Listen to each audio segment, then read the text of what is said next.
We are the tribe from the north, we're brave and we're bold. Defeating our rivals never gets old. Making our way to the Big Sky Conference. Watch out, 'cause here comes the silver and gold. Whoa, whoa.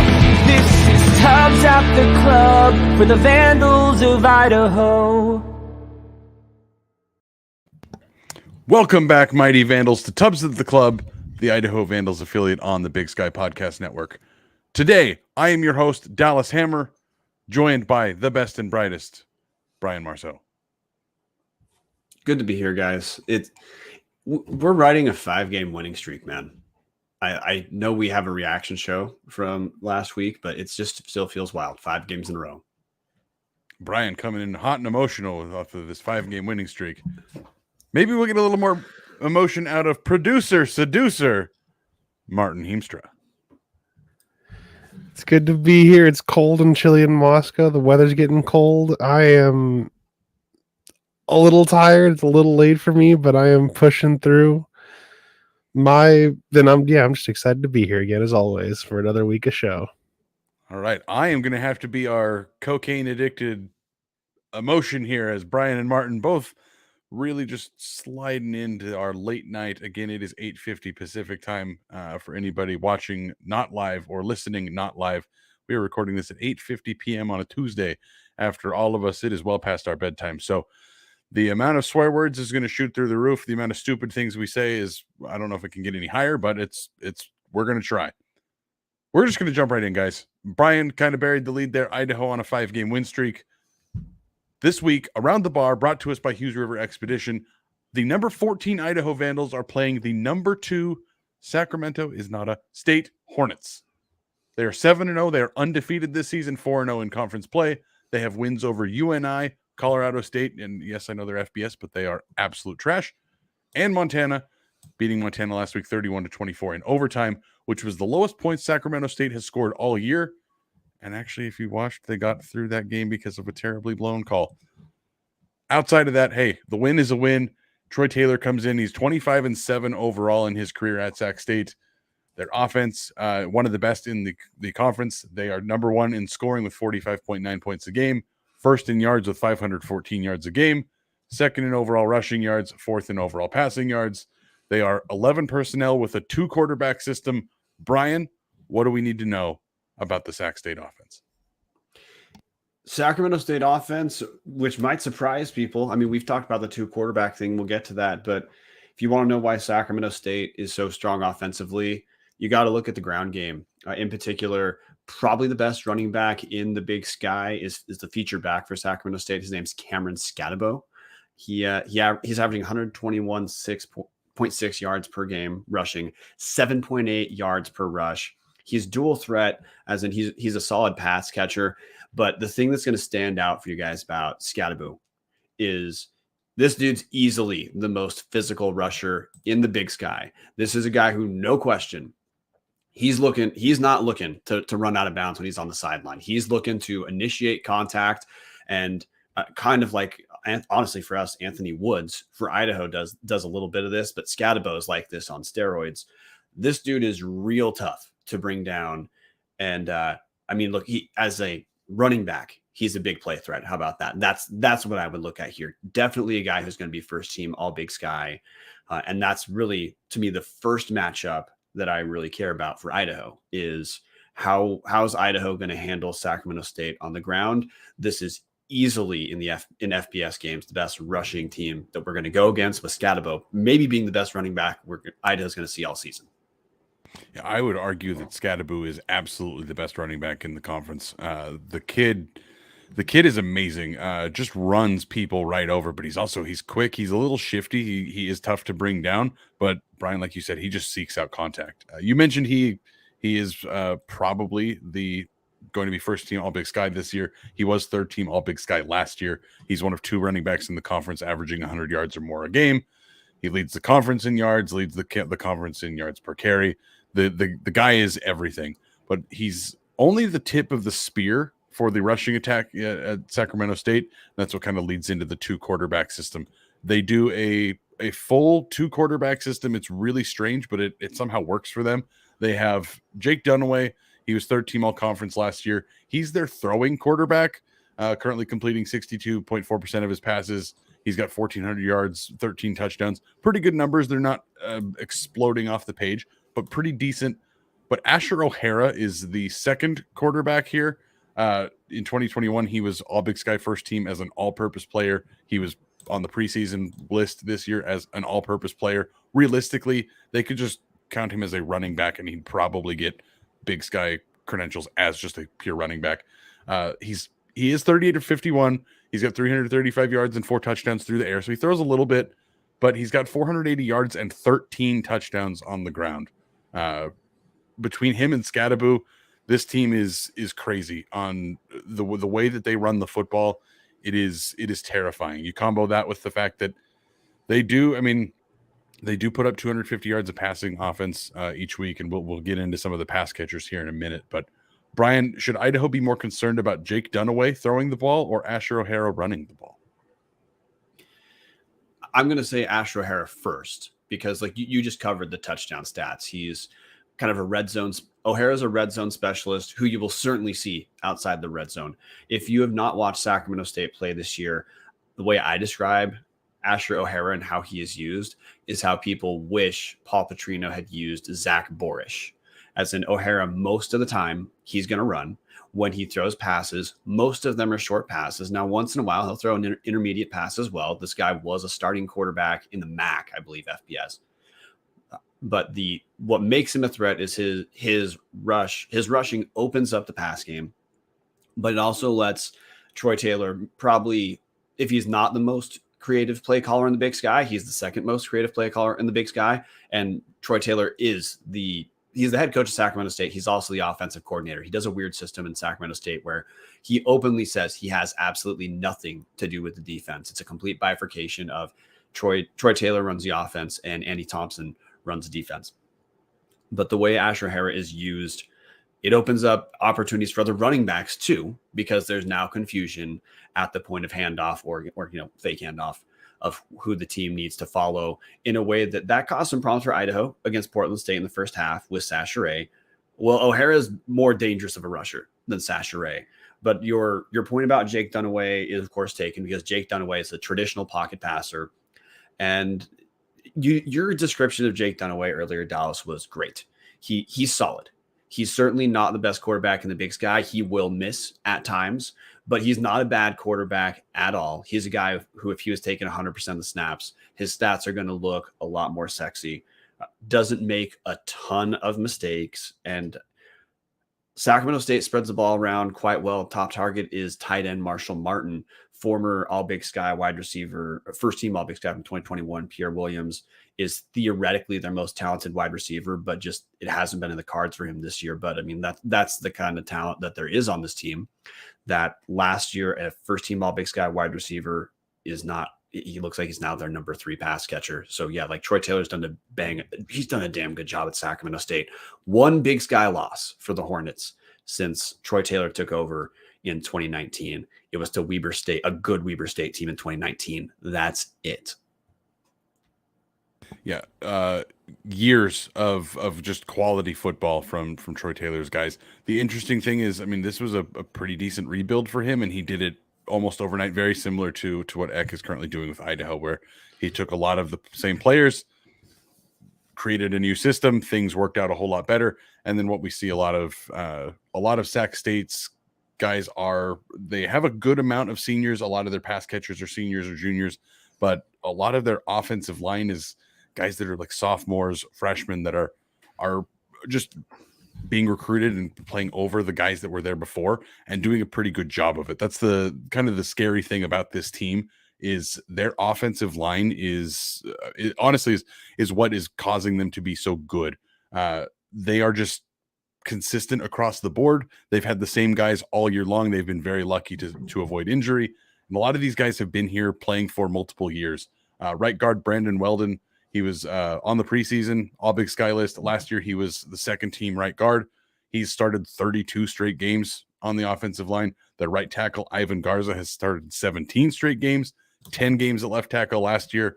7 at right tackle this year. Their left tackle, Troy Steifel, has started 22 games in his career at left tackle. He got a season injury last year, but he's been their left tackle for a couple of years now. Their left guard has started the last 16 games at left guard, and their center is really the only fresh face here. He's a redshirt freshman that had just started playing this year, but this is a team that has a very, very, very, very seasoned offensive line, which ends up really working out in their favor. They might have the best tight end in the entire conference. Martson, he was all Big Sky third team in 2019. They didn't play obviously in 2020 with the COVID year. He was the first teamer last year. He's been preseason each of the last 3 years. He leads their entire passing attack. Every single statistical category, he is their guy.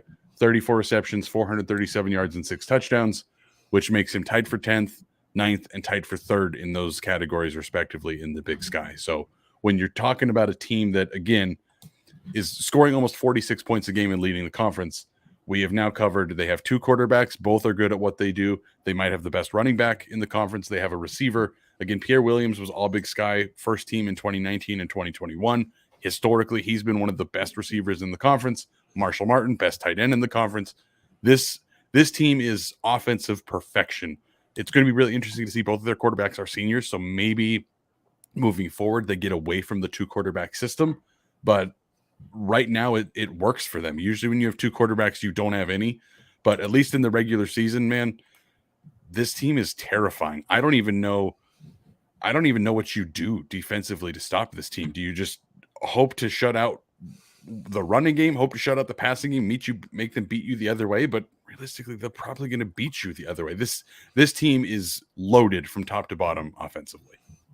So what's instructive to what you're talking about, because we're about to transition over to like, hey, what does Idaho need to do against Sacramento State? I watched the Sacramento State Montana game on Saturday, which Sacramento State won. But the thing I'm going to focus on, Montana dominated that game for 3 quarters. It was a fourth quarter. It was a mix of fourth quarter come apart for the Grizz and the Grizz just not being able to score that allowed Sac State to come back. But in that game, Montana on the ground, they didn't completely bottle up Sacramento State, but you could tell watching that Montana was much more. They were fine gambling that Jake Dunaway was just going to miss sometimes, or that if Jake Dunaway was absolutely on, Sacramento State was going to win going away. But if Jake Dunaway was not on, which he was not for that game, he was just over 50% completion percentage. And Idaho fans have seen that Montana's secondary is actually where they're a little bit more vulnerable. I think that's what Idaho is going to have to look at doing.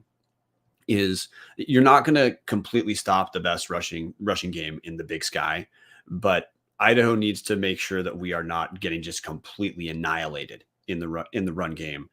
And true, again, we've talked about Jake Dunaway as being solid. If you watch the Montana game, look, I've watched other Sacramento State games too. Dunaway, his accuracy definitely ebbs and flows. So to me, look, I don't think Idaho can completely. This is actually a separate caveat. I'm going to interrupt myself. Idaho has the #1 rush defense in the Big Sky right now, but that's also buttressed off of playing the bottom 4 rushing teams in the Big Sky in our 4 games. So I guess the first matchup for Idaho is if Idaho's rush defense is for real, then maybe we can have an impact on Sacramento State on the ground. But this game, we're certainly going to find out. But the weakness to me offensively for Sacramento State is more through the air than on the ground. I would agree with that. The one issue here, again, that offensive line is pretty substantial. It's going to be pretty hard for the Idaho pass rush to make any significant shots on Dunaway. And then again, the second Dunaway gets some pressure, they put O'Hara in, they run it right at you, pick up 7 yards a run, and then give Dunaway the rest of the series off as they go down and kick a field goal or score a touchdown.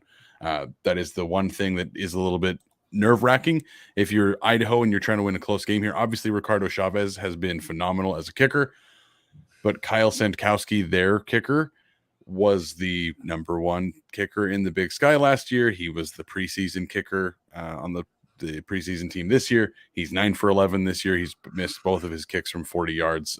He's inside of 40. The kid's automatic. So not great if you're talking about a shootout. They have got a heck of a kicker. But one thing I want to call out here that Tom Kendall, one of our favorite listeners, a longtime supporter of Tubs at the Club, throwing in here, the Hornets have won 15 consecutive Big Sky games dating back to 2019. If they win Saturday, that equals their win total from the first 7 seasons combined that they were in the Big Sky, 1996 to 2002. So this is not a team that historically has been any good at any sport, much less football. But here they are, just putting together another incredible season that realistically, if Idaho doesn't win this, Sacramento State's got a heck of a shot to just run the table and come out as Big Sky champs.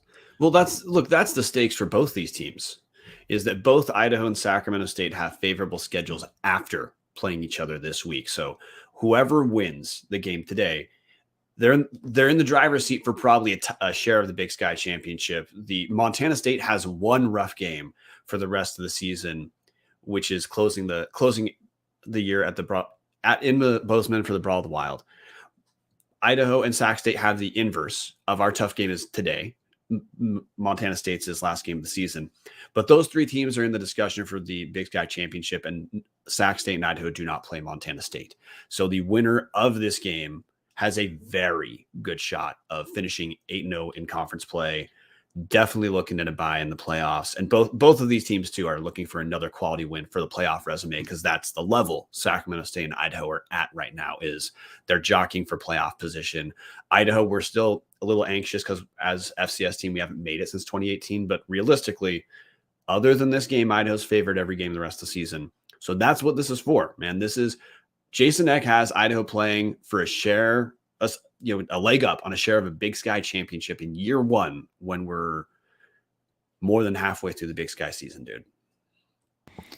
Brian, I'm going to come back to this point. I want to talk about the Sac State defense, and then we're going to circle back to talking about what this could mean for Idaho if and when they get the victory.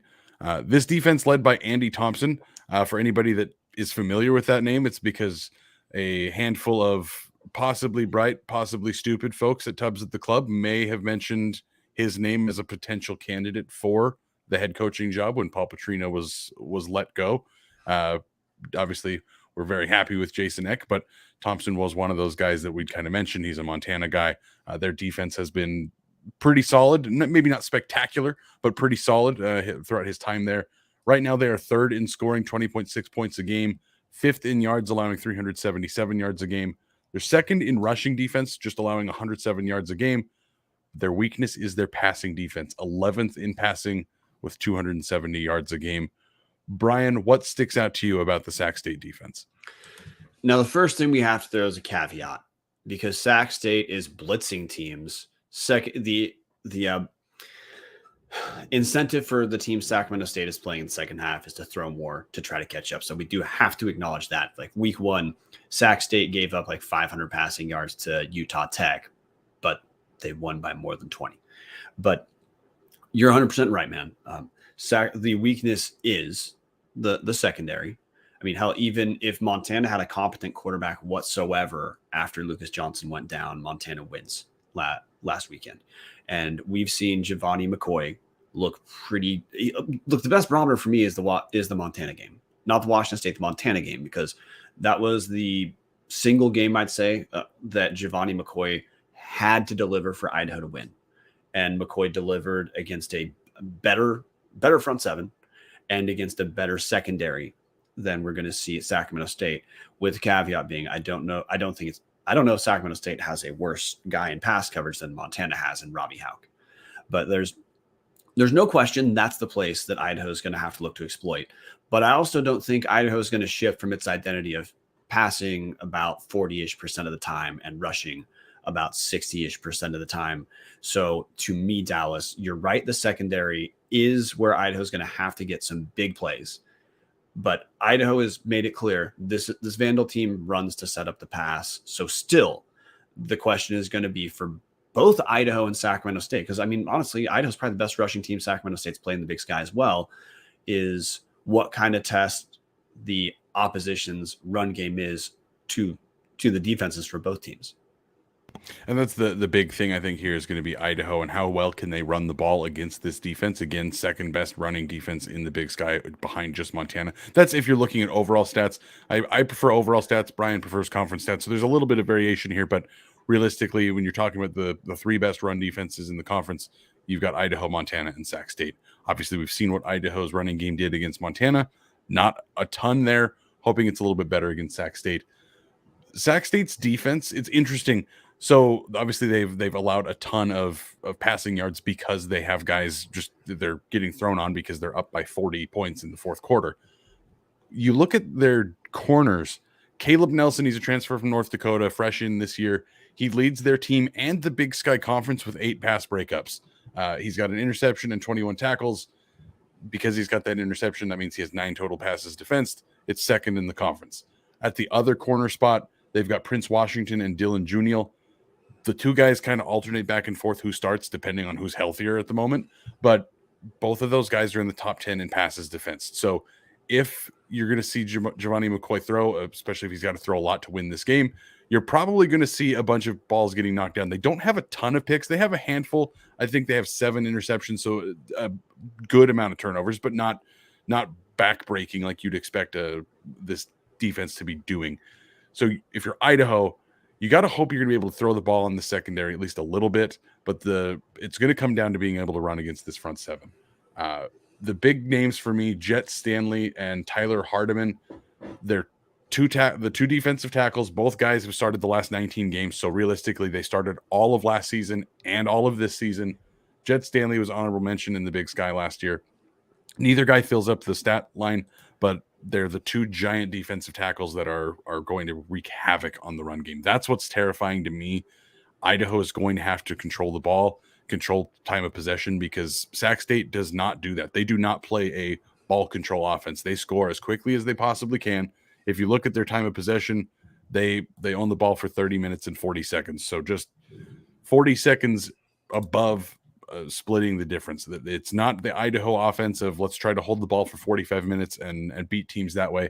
This team scores as fast as possible, as often as possible. And I think Jason Eck has already proven how you beat teams like this.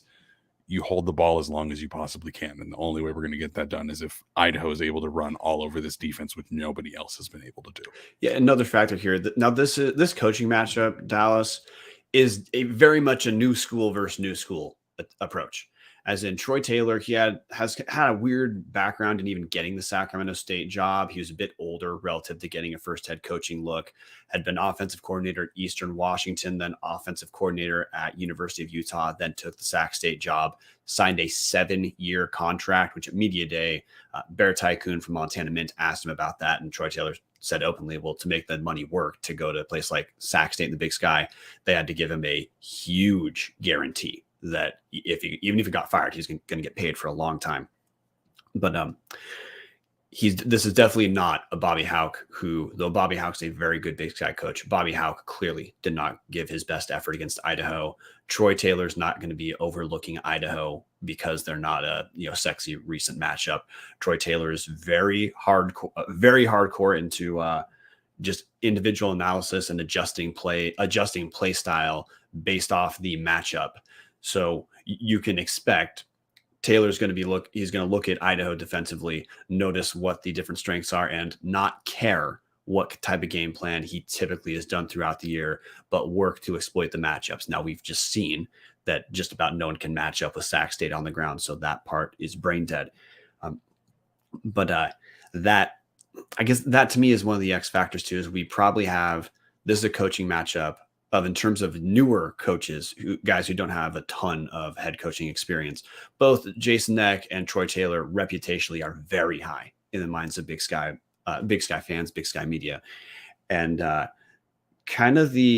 both of these coaches are game to adjust game plans too. So this is maybe the only game this year, Dallas, where we're going to talk about everything that's happening. But because of how both these coaches are flexible, it's entirely possible that there's a script flip that we don't see heading in, which is just another reason to you can't get your ass to the dome for this game, but to make sure to tune into ESPN Plus. Cause dude, I'm just stoked thinking about this. Troy Taylor is a kick-ass coach. Jason Eck's a kick-ass coach. Both these teams have been annihilating teams. If you look at box scores for both teams, there's a lot of bloodbaths. Yeah, if you look at this game, I think this is a battle between the two best coaches in the Big Sky Conference, and I will argue that against any single person in the Big Sky Podcast Network. Anybody that listens to our show, anybody that follows the Big Sky, I would make the argument that these are the two best coaches in the Big Sky.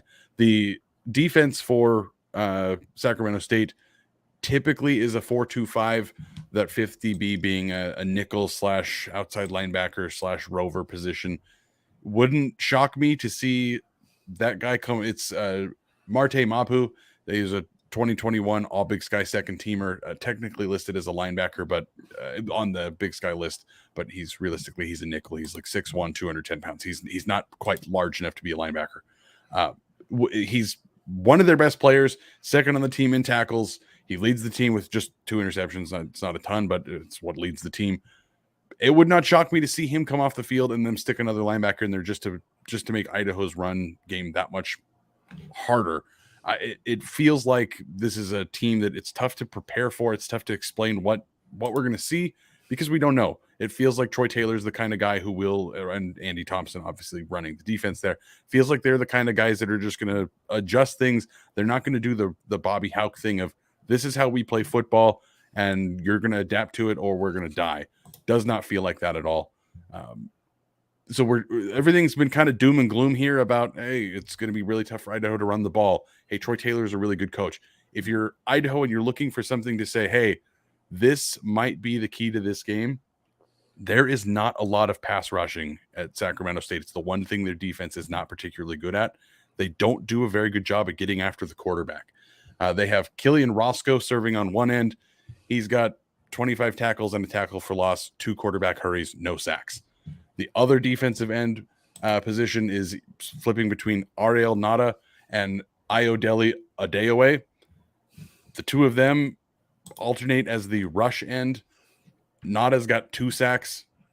Adeoye has 1 sack. They have 7 total sacks this season. This is not a team that necessarily gets after the quarterback, which is not something you would think you'd say about, again, a team that is technically 11th out of 12 in passing defense because guys are throwing the ball on them crazy because they're up by so much. You'd think with that many more opportunities to get after a quarterback, you'd think that they would be doing that, but it's the one thing they don't do. And if you're Idaho, that's the area I'm looking my chops at here. If you can keep McCoy upright all game, it makes me feel a whole lot better about how this game might go.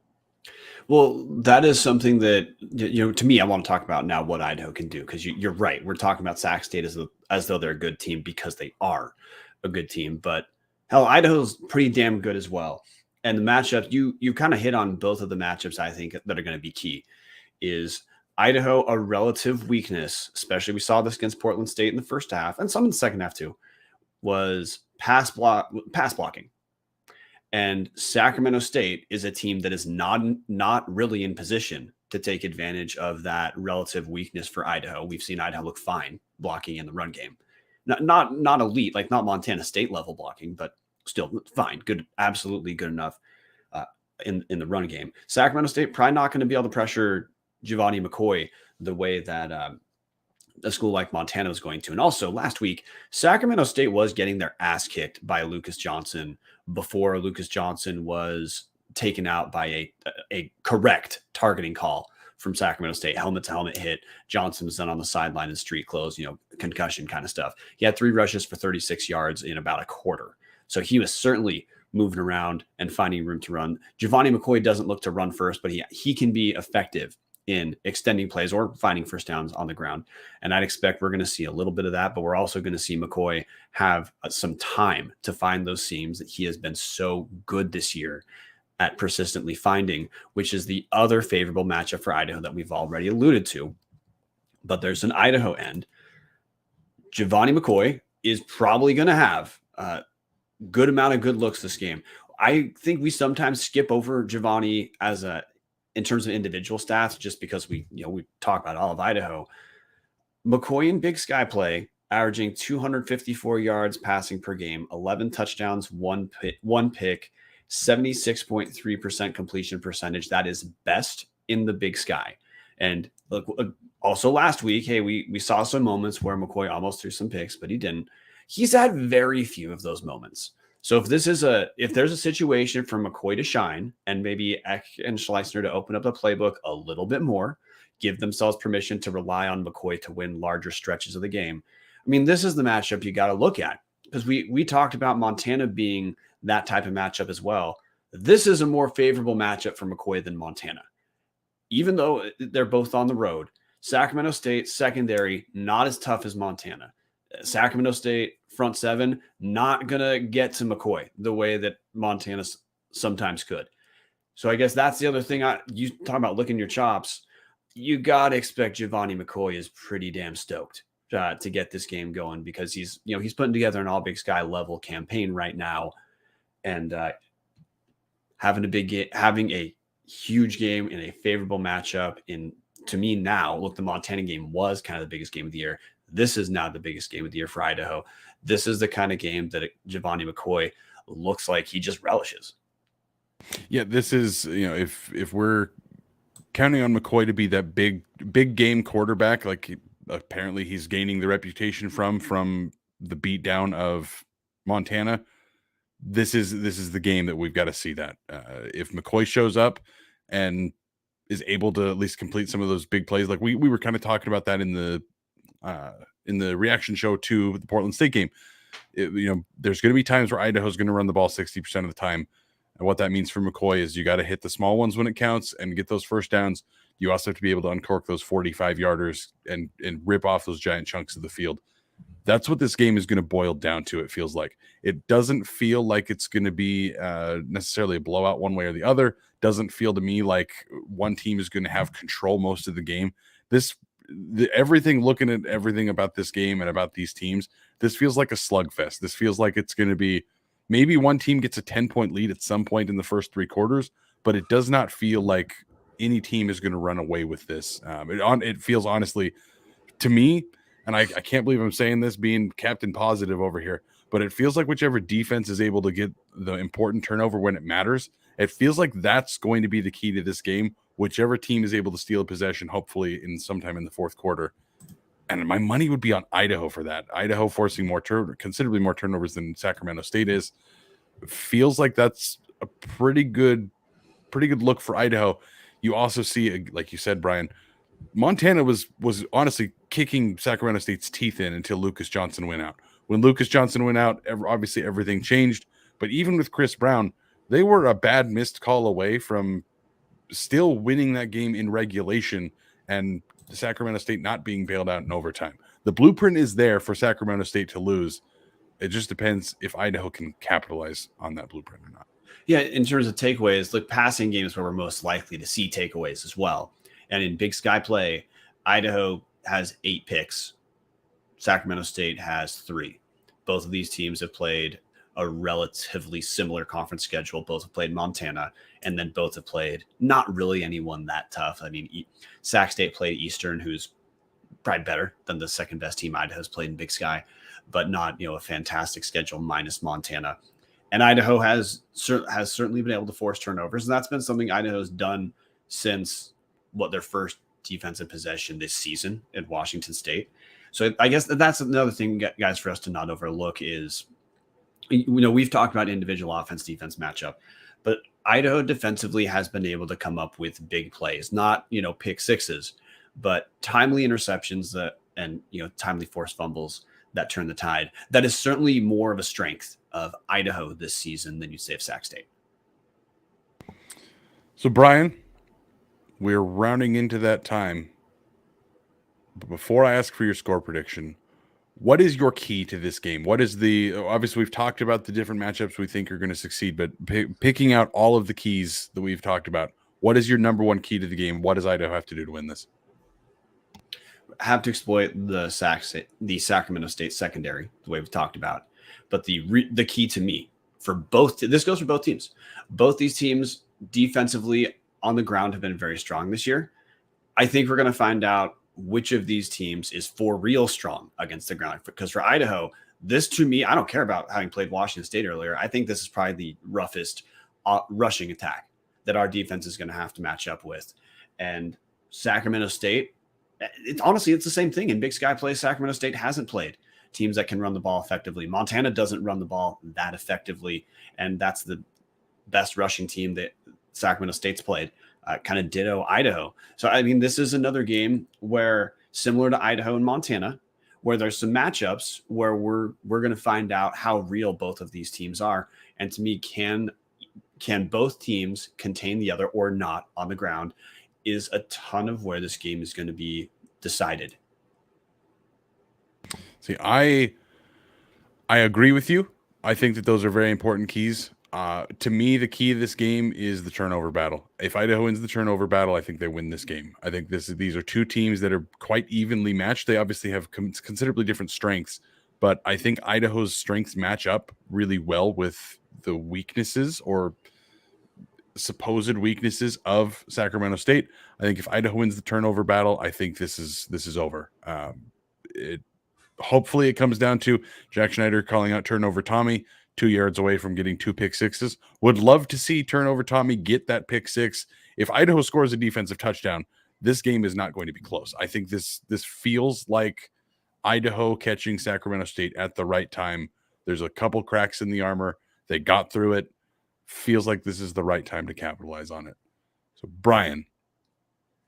Can we spend 10 seconds going over I referenced it earlier and you asked for us to talk about later. We got to talk about the importance of this game, or you got to talk about the importance of the game. You're right. Yeah, this is what happens. Tubbs late at night. I forget about this. Because look, Sacramento State, and you brought up Dallas. There's a chance Sacramento State may be looking a teeny bit past Idaho. The Hornets have Weber State next week. I don't think Troy Taylor's that kind of guy. I've talked to Troy Taylor. He does not talk the way most football coaches talk. He's completely different. Reputationally, he's understood about not giving a shit about being like respected in the coaching circles. He just does his thing and he likes it that way. But Idaho playing for a this is Idaho playing for a championship, man. I know it's late at night, so like some of the excitement not be coming across, but good Lord, man.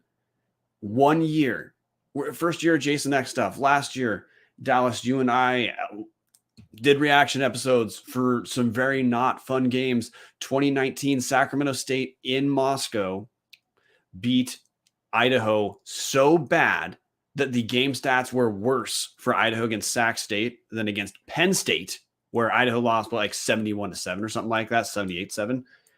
And now Idaho's playing Sacramento State for a share essentially of the Big Sky Championship, provided the other games go fine as would be predicted. This is best case scenario for Idaho and Sacramento State, but 1 year and just everything is completely different to the point that we're playing for playoff seeding, meaning if Idaho wins this game, you should expect not only is Idaho going to make the playoffs, but they're going to get skipped the first round and host a second round playoff game. If you can't get excited about this, if you can't buy into Idaho football like this, I don't know what's going to get you back in. Because this to me is game of the week, no question. It's at 6 p.m., so it gets to feel kind of like prime time.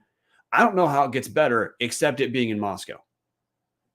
No, you couldn't have said that better, Brian. Honestly, guys, this is now when we get to Big Sky Pick'ems, you'll see why this is the game of the week. There's not a ton of interesting things out there. A lot of teams on bye week this week, but if Idaho beats Sac State this weekend, we're looking at home against Eastern Washington, home against UC Davis, at Idaho State. Those are 3 games Idaho will absolutely be favored in. And realistically, if you're a gambling man, we're not talking Idaho being favored by 3 here, getting the home field 3. Idaho looks like winning out and going undefeated in the Big Sky Conference is what this looks like if Idaho can get past Sac State this weekend. But on the other hand, if Sac State gets through Idaho, yes, they have Weber State. That is going to be a heck of a matchup there. Then they go on the road again to Portland State. They have UC Davis at home. This guys, obviously Weber State Sac State at Weber State next week is going to have implications.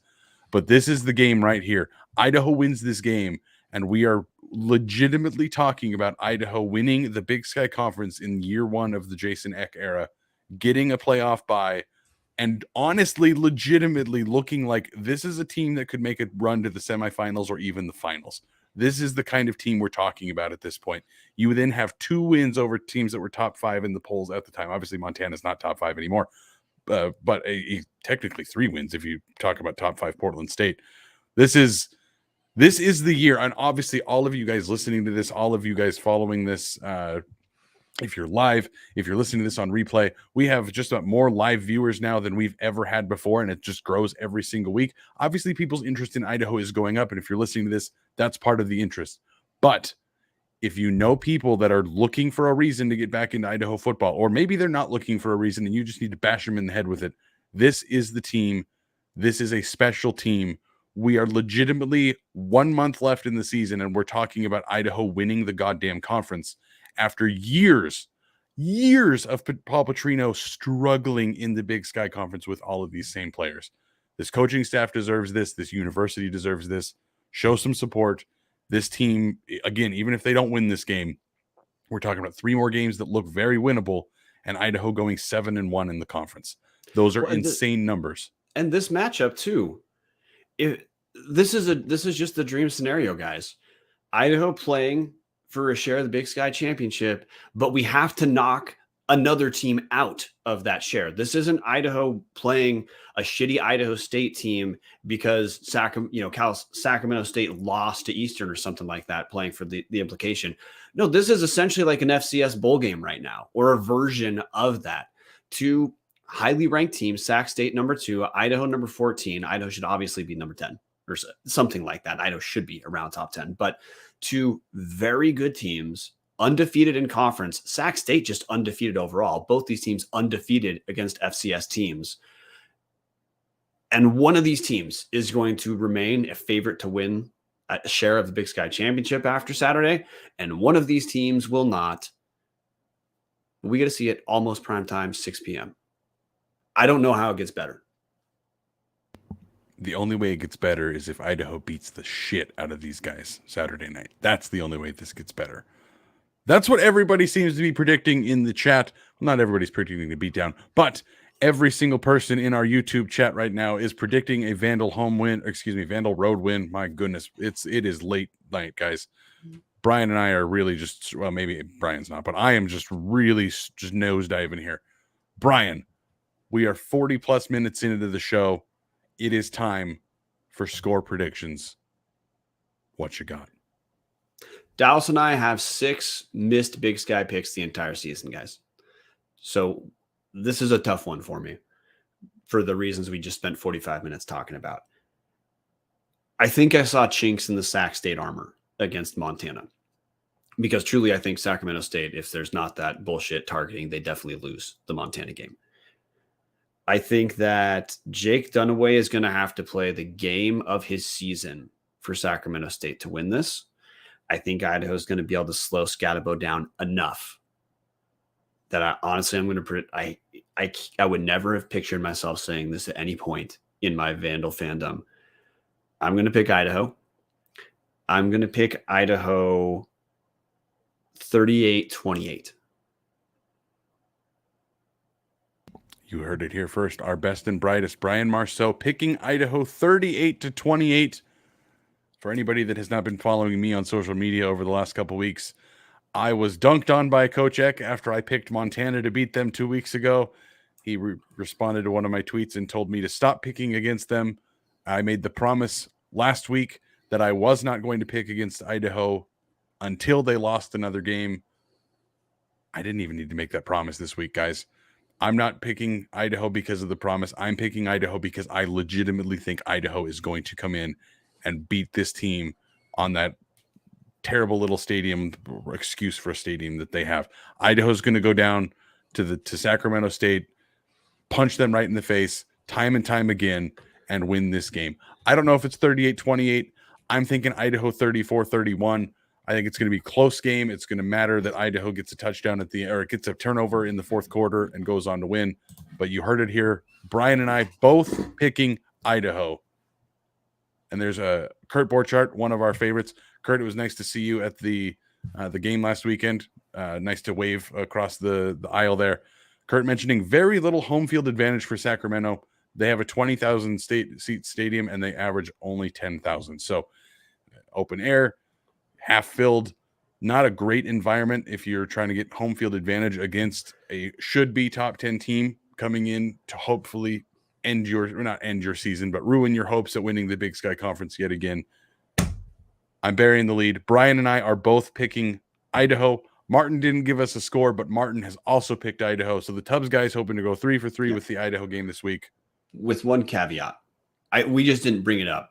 The way you and I both talked about Idaho, we clearly believe the first half defense that we saw against Portland State, similar like that we saw against Northern Colorado, we're saying we don't think that's truly who Idaho is defensively. We believe the second half adjustments are closer to the talent Idaho has.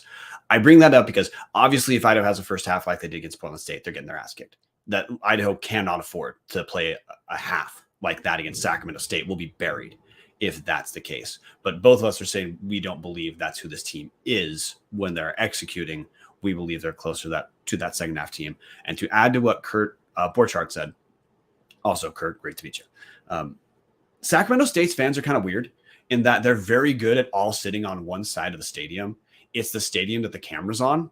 So when you're watching a Sacramento State game, it can look like there's 9 people there. But when you see a camera that like might pan but doesn't cover the field itself, you'll see that their side students sit on is actually pretty dang full, which I just have no idea what that actually means for the environment because the mics seemed terrible in the Montana Sacramento State game. It sounded very quiet. But then there were a few times when the mics didn't suck and it panned the crowd and that half of the stadium was pretty damn full. But I'm not going to disagree with Kurt's assessment about the environment there. They are getting around 10,000 to a lot of their games. So we'll see what that means. Done filibustering. Very last point on that, Brian, I completely agree. I do not think that the first half defense we saw against Portland State, the first half defense we saw against Northern Colorado, I do not think that is any sort of indication for what Idaho's defense is going to come out and do against Sac State. That felt like, hey, these are the letdown games, and Idaho let down just enough to make it a little interesting there in the first half, and then obviously course corrected in the second as they destroyed Portland State defensively in the second, held their own pretty well against Northern Colorado. Feels like that's the effort that we're going to get all game against Sacramento State. If you are looking for a great all-inclusive week-long vacation, don't look past your backyard. Hughes River Expeditions has been vandal-owned and operated since 1976 and are ready to take you on the vacation of a lifetime. Enjoy a multi-day trip down the middle fork of the Salmon, the main Salmon River of no return, the Salmon River Canyons, or the Selway. Check out special trips like one to see the Perseid meteor shower. Camp on pristine beaches, run amazing whitewater, hike scenic trails, spot wildlife, soak in beautiful natural hot springs, and fish some of the most remote stretches of river in the entire country. You just bring your clothes, let HRE handle the rest. Grab a paddle, catch dinner, and ride the bull all throughout the Gem State. Call now at 800-262-1882 or check them out at hughesriver.com. Brian, it's time to pick the rest of the Big Sky. Again, more and more people flooding into the comments talking about good things about Idaho, picking Idaho to win. Kevin Ridenour jumping in and saying if Idaho wins, X should be a shoo-in for FCS Coach of the Year. Hell, if anybody was paying attention to Idaho the last 4 years and looking at Idaho now, I think X should win Coach of the Year the next 4 years going away without even having to coach the games, just in the difference from this program from year to year here. But it's time to keep this show moving and on the way. Brian, we're going to start with what I think is the shittiest game of the week. Portland State at Eastern Washington. Martin's picking Eastern. Who you got? I'm picking Eastern. I think this Eastern is going to at least win a couple games and pump the record up a little bit throughout the rest of the season.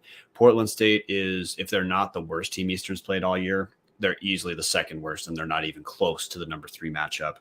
Yeah, I think what we saw from Portland State was, again, team can't, for the most part, can't rush that well. Sachere is not that great. Eastern can't stop the run, but unless Sachere runs all over Eastern like he did against Northern Arizona, I don't think PSU can exploit that matchup. So I think Eastern's going to win relatively handily. I think Gunnar Talkington's going to have another a little bit sexier day in terms of his box score numbers than he had last week against Cal Poly. So kind of a bounce back for Eastern. They'll have 2 wins in a row. Yeah, I'm going to go with Eastern here. Comment section a little bit split. We've got a couple people picking Eastern, a couple folks picking Portland State. If you're Dante Sacheret, you're hoping that you're going to put up 200 yards rushing because Eastern can't stop a nosebleed, much less a running game. But it just feels like Eastern's got too much talent. They've obviously got the better coach. I know that there are people that will say things about Aaron Best that maybe he's not the guy. You know, the program has slowly started to slip from the days of the Baldwin era. But again, they're playing Murderers Row here. This is the easiest game that they've had probably since the first or second week of the season between their Oregon and Florida games. It feels like Eastern wins this game, especially in Cheney. I'm taking Eastern. I don't think it's going to be a blowout. I think it's going to be fairly close because, again, Eastern's defense is going to let Portland State and particularly Sacheret run a little bit. But I do think Eastern wins this game close. That takes us to another game that really nobody cares about. Cal Poly at UC Davis. Well, you have to take UC Davis because UC Davis does look like they're still solid. Put up 58 points against Northern Colorado, which, according to Ed McCaffrey in the paper, is apparently not a disaster. We're going to quit talking about Northern Colorado, but the McCaffrey family just keeps digging deeper and deeper in that hole at Northern Colorado. But Cal Poly, they're a little bit lost right now, Dallas. Against Eastern, Bo Baldwin played 3 different quarterbacks. Spencer Brash, who had been passing for about 300 yards a game, took 1 total snap. And the Mustangs juggled between Bo Kelly and Kalik Paulette. Kalik Paulette's more of a rusher. Bo Kelly threw 3 picks against Eastern, which is to say the experimentation was not that impressive in that Eastern's a pretty bad defensive team and Cal Poly could only put up 10 points, and deep offensively is how Cal Poly has looked improved this year. So they look lost. UC Davis is in the midst of finding themselves in a run of 4 very easy games. So yeah, Davis is going to win. Miles Hastings is going to pad his stats as a passer, he'll probably be leading the Big Sky in passing yards per game after this for sure. Yeah, so anybody that doesn't follow UC Davis religiously, October 15th, they beat Northern Arizona 56-27. Last week, they beat Northern Colorado 58-10. I am fully expecting UC Davis to put up another 50 burger here and absolutely blow the doors off of Cal Poly. And then, Brian, like you said, they're in the midst of a 4-game stretch of just easy games. After this, they've got Idaho State. They somehow lucked into having the easiest conference schedule by a mile. I'm picking a 50 burger, UC Davis by a mile here. That leads us into the bye weeks at ISU, MSU, NAU, UNC, all 4 of those teams off, which takes us to the final week of the season. I should have mentioned Martin also picked UC Davis. Final game of the week, Montana at Weber State. This is just such a nightmare for Montana, where Montana plays Idaho, Sac State, now Weber State back to back to back, and lose. We have no news on starting quarterback Lucas Johnson. If Lucas Johnson doesn't play, Weber's going to win this easy because Montana will have no passing threat whatsoever. Weber State, honestly, they should have beat Montana State last week, if not for 4 safeties, because of 4 God knows what was happening snaps from the long snapper. That was more than the difference in Weber State losing 38-43 at Montana State. So honestly, man, I got to pick Weber State. I mean, Weber State had a nightmare game for them and still almost picked off Montana State. Weber State's stronger offensively than they've been for a long time, and I think that's just there. Bronson Barron's an okay Big Sky starting quarterback, probably like dead center in terms of quality starters right now. But that's certainly good enough. On the ground, Dante McMillan has really stepped up as the lead rusher over Josh Davis at this point, although injury could be Josh Davis's issue because it always is. But I'm going to go Weber State, which is wild because Montana could be riding a 3-game losing streak where the Grizz have to win out, including closing in Bozeman to for sure make the playoffs.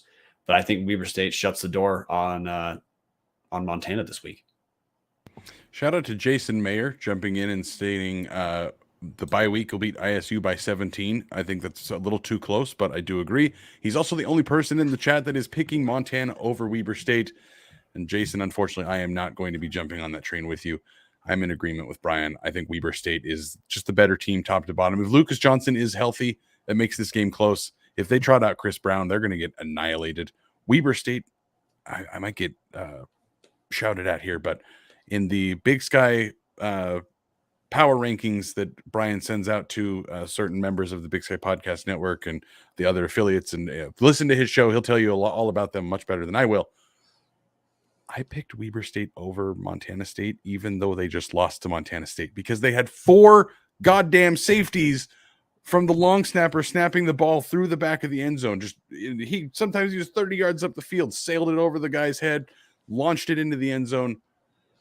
I cannot imagine you're going to see that again, giving 8 points and 4 possessions to a team that you didn't need. I mean, obviously they're punting, so you're not really giving them 4 full possessions. You're giving them just shorter fields than you would have if you regularly punted. I don't think we're going to see that again. At least I would hope you don't see that again. That poor snapper would be strung up in a clothesline at that point. I think Weber State takes this. They're better team top to bottom. Mickey Mantle, we've talked about his offense.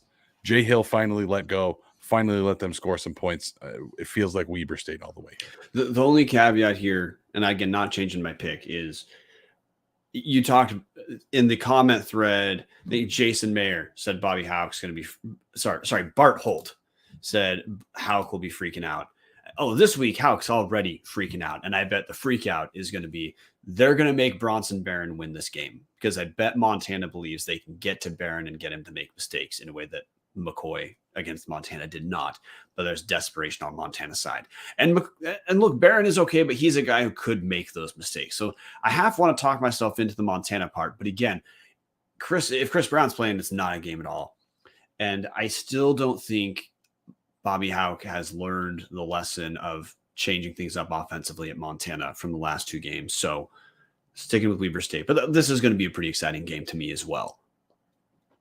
Yeah, it's very interesting. You have 2 absolutely game of the week quality games in Montana at Weber State, Idaho at Sac State, and then, sorry, Patty, shots fired, a game nobody cares about in Portland State at Eastern Washington, and then a bloodbath in Cal Poly at UC Davis. Just not a great week of games in the Big Sky. However, you get hopefully 2 of the best games you're going to get all season in Montana, Weber, and Idaho Sac State. Yeah. And if you're the kind of person who watches other Big Sky games, the Montana Weber games early, Idaho's late.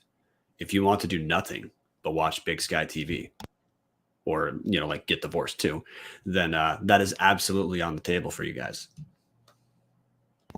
Brian, that just about does it here. Any final thoughts before I wrap this up? Other than to say, hey guys, keep checking out Josh Grissom's columns. He published on Sunday. Grissom is pumping these things out fast.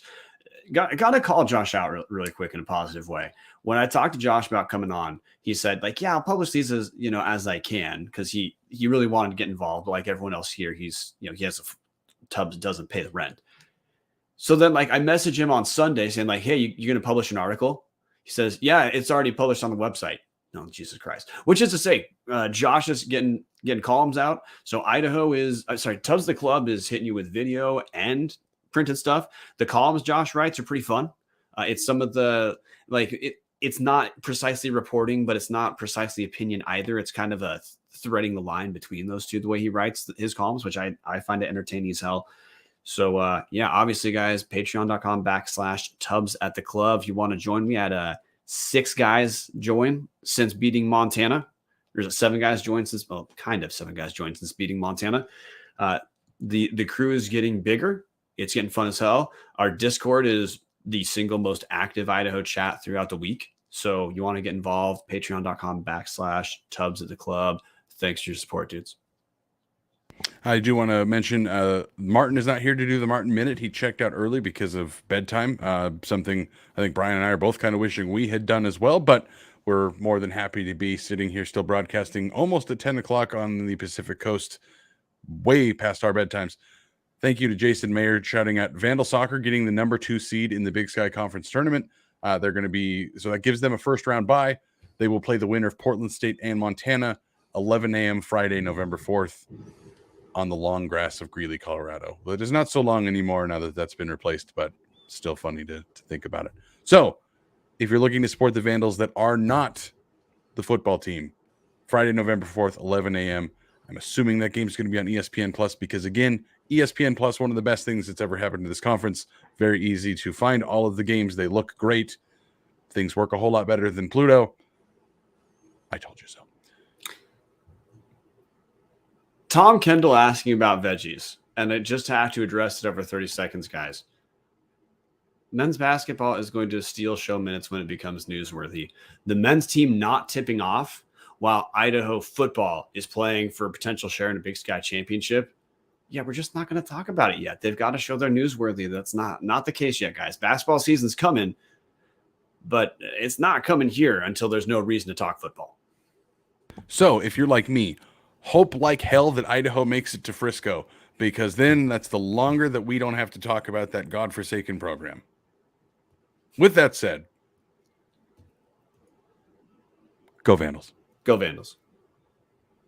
And now I'm going to do a terrible job of closing us out because I don't even know. I don't even know what awful intro or extra I want to end this with, Brian. You want me to go? You want me to do the change up? Do the producer Brian no prep whatsoever mix up? Yes, I want to see it. Go Okay. Vandals, guys. Go Vandals. That's an unbelievable fuck up. Jesus Christ.